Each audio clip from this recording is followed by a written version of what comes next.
Okay, so now what we're going to do is we're going to dig into the 5 dysfunctions a little further. And it always starts with trust. So we're going to talk about the 3 main elements involved with trust. And that is 1, investing and knowing in your people, 2, being vulnerable, and 3, seeking to understand. So let's start with investing in your people. John, you as a football coach, you've talked a lot about this, of the importance of getting in. You kick this off. Yes, well, no, I would say that, one of the things that I believe truly with any team or organization is the building the sincere, genuine relationships. And I think that that is something that is time well spent. I think it's something that when you have that, when your players or employees or managerial group feel that you really sincerely appreciate them and know about them, then that can, really lead the way to much tighter relationships. I mean, for example, as a coach, when I was in Silverton, Oregon, I went to the county fair a couple times to watch my players, present their animals at the fair, and the parents couldn't believe it. And I think part of it too, in terms of the relationships, is creating a dialogue that doesn't involve work. Like for me, like with my players, it wouldn't be, our school had this lunchtime competition on Connect 4. And one of our guys was doing it. I'm like, well, what's a strategy in Connect 4? So literally having the depth of the relationship, I think is a huge deal. Yeah, and I think in the work environment, sometimes we shy away from wanting to get involved with people's personal lives. But really having a healthy organization is about investing in your people and knowing what's going on with them. Because if there is some aberration in behavior, you can now understand, well, maybe they've got a new baby at home, or there's some situation, they've got an elder parent that they're caring for. There's always extenuating circumstances potentially that are good to know about. So then we can maintain a level of trust and be able to open the door to have really nice conversations. Absolutely. Yeah, okay, let's go to being vulnerable. And I think being vulnerable has 2 parts, right? It's being vulnerable for you as the individual and being comfortable with saying I was wrong or taking accountability for yourself. But the other part of it is your team opening the door for you to be accountable, right? For the other parts of the team to be creating an environment where people can be vulnerable. So let's talk about that a little bit. No, I think that for what you're saying is spot on. I think much of what we're going to discuss really builds on the previous piece, and having this trust allows you to have moments where you can be honest with your group and you can tell them. I know in a football, after a game or halftime, I will often say, hey guys, I made a really bad call right there, or hey, that play didn't work out, that was completely my fault.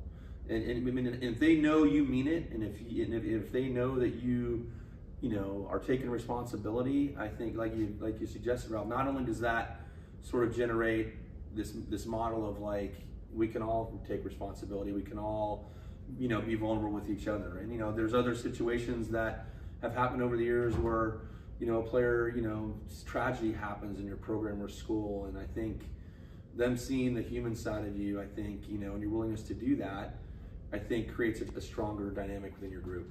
Yeah, and being able to admit your wrong allows the other people and gives other people permission to do the same. Mm-hmm. And I think it breeds a level of confidence in the team, right? Because people don't feel like they have to put up a front in order to maintain some level of facade that is artificial. No, and I think that goes back to kind of what we discussed a bit ago about the genuine, sincere relationships.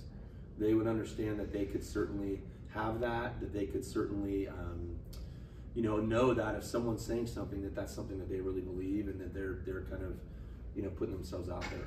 Okay, awesome. Well, let's talk about the third one, and that's seeking to understand.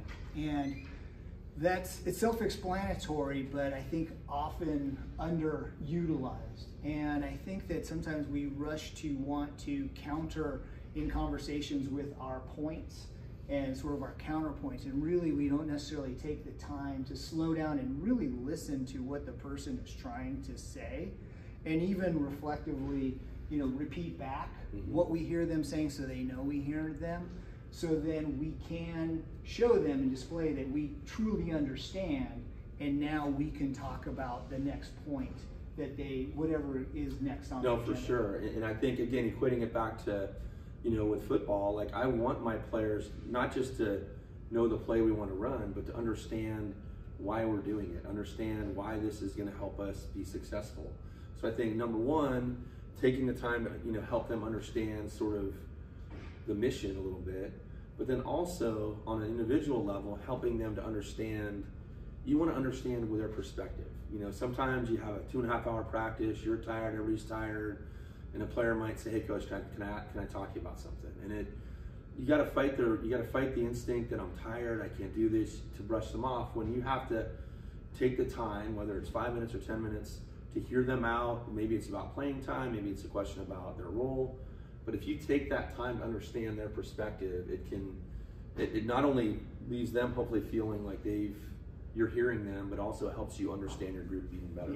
Yeah. That ties back to vulnerability so well, right? Because that player in your example, they came to you in a vulnerable state, and they trusted you that you would be open to it. You wouldn't slam the car door and say, "Hey, dinner's on the table, I gotta go." No.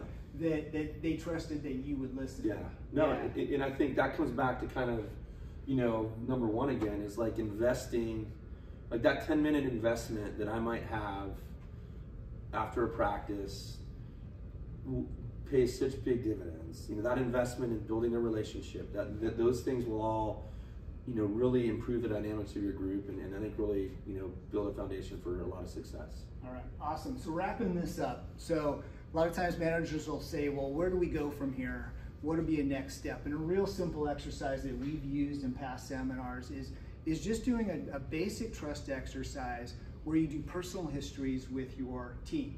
So you get together in a team. We can facilitate this for teams. We've done many of these, but it can be done on your own. And what you do is you just go around the room and each person talks about where they were born, what city, and where they are in the birth order. And just that simple exercise, you will learn a lot, and it'll start to open people up, and other people will understand, oh gosh, I didn't realize that John was the oldest of 4, and the level of responsibility he must have had as a kid is overwhelming probably at some time. So it's just a great exercise to get things going. So that's the personal histories exercise. Will help you get started on the road to trust.